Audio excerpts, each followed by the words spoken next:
the accident itself, I mean, it's a good chance they were all called out because for, you know, traffic control and so forth. Freezing rain, something that's not forecast could be an emergency. They could be called out for that. A storm that's not forecast, and all of a sudden you get a storm, then they all could be called out because, you know, it's an emergency. From what you heard today, do you think that the roads were adequately plowed on that night? Well, I think Reginald, I think he did all he could. You know, that's nothing unusual for Reginald. I mean, he's a 30-year veteran and he's good at what he does. He can. Our operators, they go by direction from their supervisor. Okay, I mean, they tell them to plow the road, they come in, plow the road. They tell them to salt, they sand, they sand.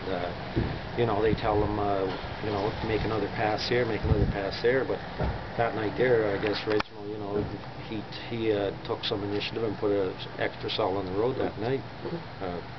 I'm not an expert on how to plow roads, you know, but you know, I mean, they follow a chart that so much snow down is what, or how cold it is, what you use, salt or sand or so forth. In your view, are there enough plows designated for the Bathurst area given the kind of weather you get here? They didn't have, there's no less plows. They still have the same amount of plows that they have with Department of Transportation. It's just a matter of how often you're out there and what's the road conditions, what's the weather like, okay? You know, I mean, under the old system we had this thing that was called equalization of overtime. The easiest way to do that under the old system was call everybody out. Everybody got the same amount of hours and then, you know, then it'd be equalized. There's no equalization of overtime under this new pilot project, okay?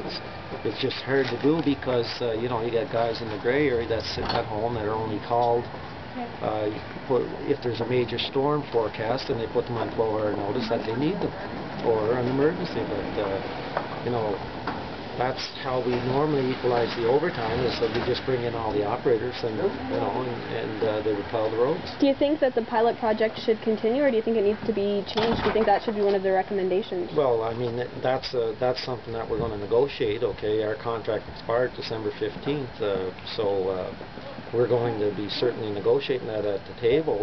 What's your opinion on it? Well, actually, we don't really have an opinion either way yet. We're going to survey all the operators, okay, just to see, you know, if they liked it, you know, if they partaked into the winter program, okay, and we're going to ask them, you know, did you like the winter program? If yes, what did you like about it? If you didn't like the winter program, what didn't you like about it? And that'll tell us whether we're going to negotiate it or not, or you know, or get rid of it. Was there anything that came up today that raised questions or raised anything with you? No, not really. There's the pilot project, okay, the government did implement the program, okay, they implemented it this past winter, and it was really their choice. I mean, we had no say in whether they implemented it. Our say was in the pilot project, to try it. So, you know, it's I've never really liked it very much, to be honest with you.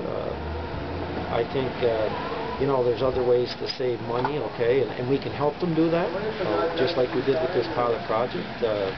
You know, but I mean, we'll discuss that at the negotiations table. I mean, you know, we got some ideas. Okay. Are you going to be called to testify? No. Okay. Was Reginald's workload that night too much for one person? Well, you got to realize he was in there and we had a grader operator, okay? So Reginald, he had to do all the salting and sanding, right? So whatever highways or roads they had to do that night, Reginald was the guy that was doing all the salting and sanding, right?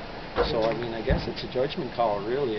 You know, and the amount of passes he made in that main highway sounds like it was on the main highway quite a bit. Thank you very much. Thank you. I just want to let you know Debbie Hartzell is here today. Debbie was, her sister was a subject of a Inquest last year, and she's not